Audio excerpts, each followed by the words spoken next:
ভারতীয় কূটনীতিকের গোপন বৈঠক, ঐক্যের সরকারে আগ্রহ জামায়াতের। বাংলাদেশ জামায়াত ইসলামীর আমির শফিকুর রহমান এবছরের শুরুতে ভারতের একজন কূটনীতিকের সঙ্গে গোপন বৈঠক করেছিলেন বলে নিশ্চিত করেছেন।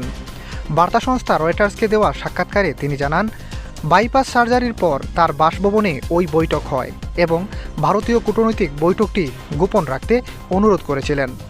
শফিকুর রহমান বলেন, অন্যান্য দেশের কূটনীতিকেরা প্রকাশ্যেই তার সঙ্গে সৌজন্য সাক্ষাৎ করলেও ভারতীয় কূটনীতিকের ক্ষেত্রে ভিন্ন আচরণ করা হয়েছে।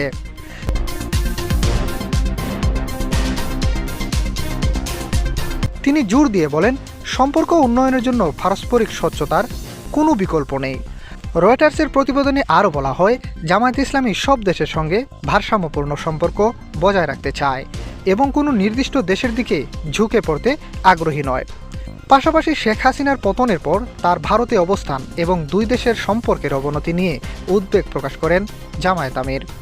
আগামী ফেব্রুয়ারিতে অনুষ্ঠেয় নির্বাচনে জামায়াত ইসলামী শক্ত অবস্থান নিতে যাচ্ছে বলে উল্লেখ করেছে রয়টার্স। দলটি ঐক্যের সরকার গঠনে আগ্রহী এবং এ নিয়ে একাধিক দলের সঙ্গে আলোচনা চালাচ্ছে। জরিপ অনুযায়ী দীর্ঘ 17 বছর পর নির্বাচনে অংশ নিয়ে জামায়াত বিএনপির পর দ্বিতীয় অবস্থানে থাকতে পারে।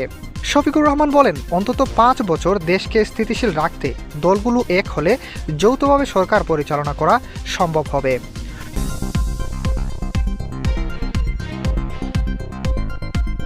ঐক্যের সরকারের ক্ষেত্রে দুর্নীতিবিরোধী অবস্থান হবে অভিন্ন এজেন্ডা, আর যে দল বেশি আসন পাবে সেই দল থেকেই প্রধানমন্ত্রী নির্ধারিত হবে। রয়টার্স জানায়, শেখ হাসিনার পতনের পর রাজনৈতিক প্রেক্ষাপট বদলে যাওয়ায় জামায়াত ইসলামীর উত্থান ঘটেছে। আদালতের রায়ের ফলে দীর্ঘদিন নিষিদ্ধ থাকা দলটির উপর থেকে 2024 সালের আগস্টে বিধিনিষেধ প্রত্যাহার করা হয়। এছাড়া জামায়াত আমির জানান, জামায়াতকে নিয়ে সরকার গঠিত হলে রাষ্ট্রপতি মোহাম্মদ শাহাবুদ্দিনকে নিয়ে তারা স্বস্তি বোধ করবেন না, যদিও এ বিষয়ে রাষ্ট্রপতি মন্তব্য করতে চাননি। এম এ আহমদ, দৈনিক আমার জিহাদ।